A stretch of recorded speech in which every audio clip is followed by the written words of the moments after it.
Olá, eu venho falar alguma coisinha sobre gratidão. Não é qualidade do ser humano ser grato. O ser humano, por natureza, ele é ingrato. A palavra de Deus disse que Jesus veio ao mundo para que todo aquele que nele crê não pereça, mas tenha a vida eterna. Então, por que a maioria das pessoas perece e não crê em Jesus? Porque são ingratos. Por que aqueles homens crucificaram o Cristo? Porque são ingratos.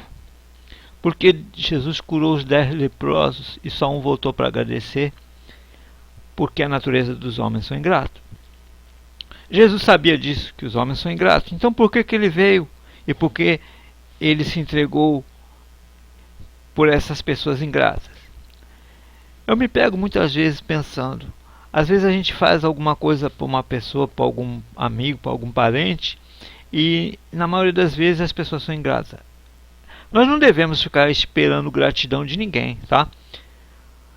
Porque se a gente espera gratidão, é contraproducente. Porque Jesus disse assim, ó, se a gente faz boas dádivas para aquelas pessoas que a gente ama, não tem mérito nenhum. Porque os maus também dão boas dádivas àqueles que eles amam. Você vai ver o bandido na cadeia, ele dá boa dádiva para a família dele.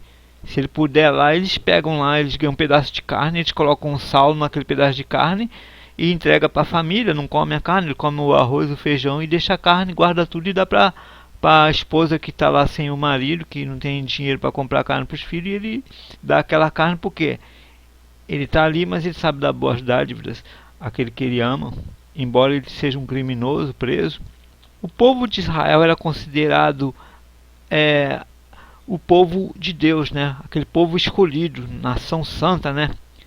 Mas quando Jesus veio e se manifestou dentro daquele povo, Jesus não queria que aquele povo fosse grato a ele, ele não queria se dar a conhecer aquele povo.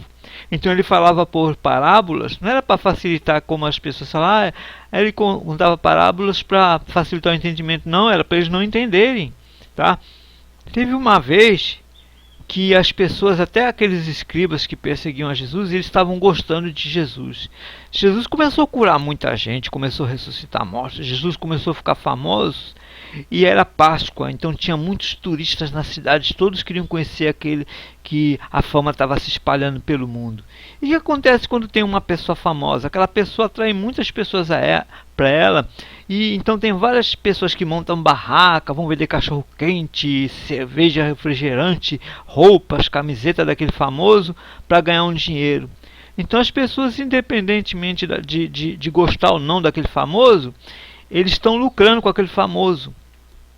Então teve uma época que estava acontecendo isso com Jesus. Jesus estava famoso, os escribas estavam satisfeitos com Jesus. Jesus estava lá no pátio do templo lá, e tinha vários mercadores lá aproveitando aquela festa, aquele monte de gente que queria conhecer Jesus. Então eles estavam vendendo lá as coisas dele, as bugigangas dele lá, passarinho, ovelha, pele. Aí Jesus tomou-lhe um chicote na mão, pegou um chicote, ele ficou lá quietinho lá, sentado lá, costurando com as próprias mãos aquele chicote. Aí amarrava pedaço de concha ali, que no chicote amarrava pedaço de prego. Então aqueles chicotes eram feitos desse jeito, cheio de coisa na ponta para machucar, tá? Então você não pensa que Jesus era bonzinho naquela época, Jesus estava bom, mas por que Jesus foi dar chicotada lá em todo mundo? Sabe por quê? Porque eles estavam gostando de Jesus. Os inimigos de Jesus estavam gostando de Jesus. Porque Jesus estava trazendo lucro para eles. A fama de Jesus tinha se espalhado. Então eles estavam felizes naquele momento, porque ninguém levantava uma palavra contra Jesus, porque Jesus era lucrativo, Jesus era famoso. E Jesus percebeu isso. Ninguém percebeu, mas Jesus percebeu que o plano dele ia para água abaixo. Como que eles iam crucificar Jesus se eles gostavam de Jesus, se eles amavam Jesus, que Jesus gerava lucro? Jesus era famoso, gerava muito lucro para os mercadores do templo. Então Jesus começou a ficar nervoso e começou a fazer aquele chicote ali. Esses caras estão pensando que vão ficar gostando de mim? Eles não vão gostar de mim, não. Aí Jesus pegou, saiu derrubando aquelas mesas, saiu dando chicotada. Aí ele falou assim: olha, a minha casa é a casa de adoração. Aquilo de longe era a casa de Jesus. Jesus tinha um novo templo. Ele falou que o templo ia ser derrubado, que o templo era ele, era Jesus. Então aquilo não tinha valor para Jesus.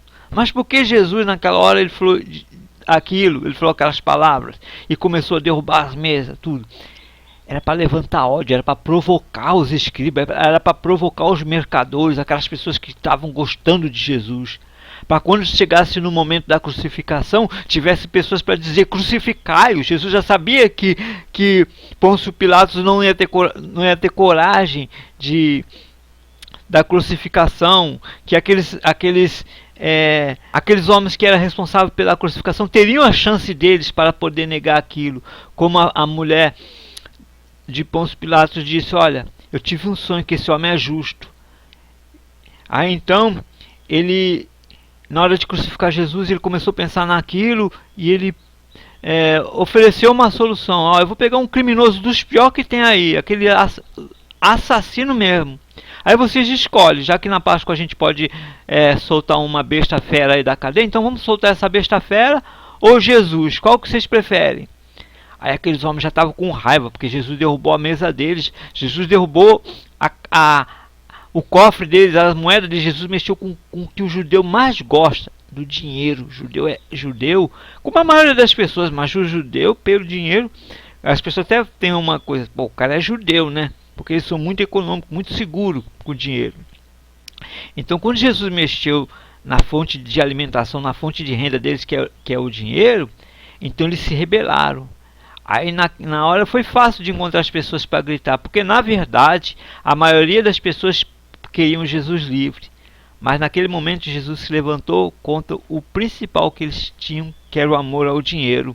Então Jesus usou isso, não é porque eles estavam vendendo ovelhas, isso já era comum naquela cidade, não é porque eles estavam vendendo passarinho, podia vender passarinho, estava escrito: olha, vocês têm domínio sobre todas as aves, sobre as aves do céu, os animais do mar, tudo que se rasteja, vocês têm domínio sobre tudo. O próprio Deus deu domínio sobre tudo. Então eles podiam vender os passarinhos, eles podiam vender as ovelhas, eles podiam vender as cabras deles, eles podiam tirar a pele. Mas, no entanto, eles não podiam aproveitar da fama de Jesus para gerar lucro para eles, senão eles não queriam crucificar Jesus. E o plano de Jesus era morrer. Era esse plano dele. Ele não podia deixar esse plano falhar, porque ele foi bom demais. Ele fez muito milagre. Então não tinha como as pessoas odiar aquele homem tão bom, aquele homem que curava enfermos, que até soldados, homens generais se levavam lá: ó, meu filho está morrendo, Jesus, olha, seu filho está curado, a sua fé te salvou. E Jesus fazia aquela milagreira toda. Então não tinha como as pessoas condenar Jesus à morte. Mas então Jesus provocou. Ele usou aquele momento para provocar. Então Jesus derrubou as mesas, quebrou, deu chicotada em quem nas costas de quem ele podia ali. Para quê? Para provocar, para mexer no que era mais importante para eles, que é o dinheiro. Jesus sabia disso. O próprio Satanás fala assim: olha, tudo que o homem tem entregará pela sua vida. Ou seja, todo o dinheiro, toda a riqueza para o homem não vale nada por causa ele entrega em troca da sua vida. Então tudo que ele tem de valor é o dinheiro. Em primeiro lugar a vida, depois o dinheiro. Mas Jesus estava escrevendo um novo gosto nas pessoas, que era em primeiro lugar Deus, em primeiro lugar Jesus, em segundo lugar a vida. As pessoas iam amar mais Jesus do que a própria vida. Então Jesus seria mais valioso do que qualquer dinheiro ali. É isso que Jesus queria. Ele queria o amor pleno, que o homem o amasse mais do que o dinheiro. Então não fique esperando gratidão. Se as pessoas forem ingratas contigo, quanto mais as pessoas forem ingratas contigo, maior é o seu galardão no céu, tá? Mais valor tem o bem que você faz quando há ingratidão, porque você recebe de Deus, que você faz sem querer a gratidão.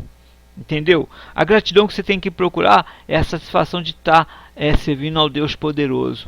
Então, em resumo, eu quero te falar: não espere gratidão, porque se Jesus esperasse gratidão dos homens, Jesus não tinha morrido na cruz por aquelas pessoas que cuspiram no rosto dele.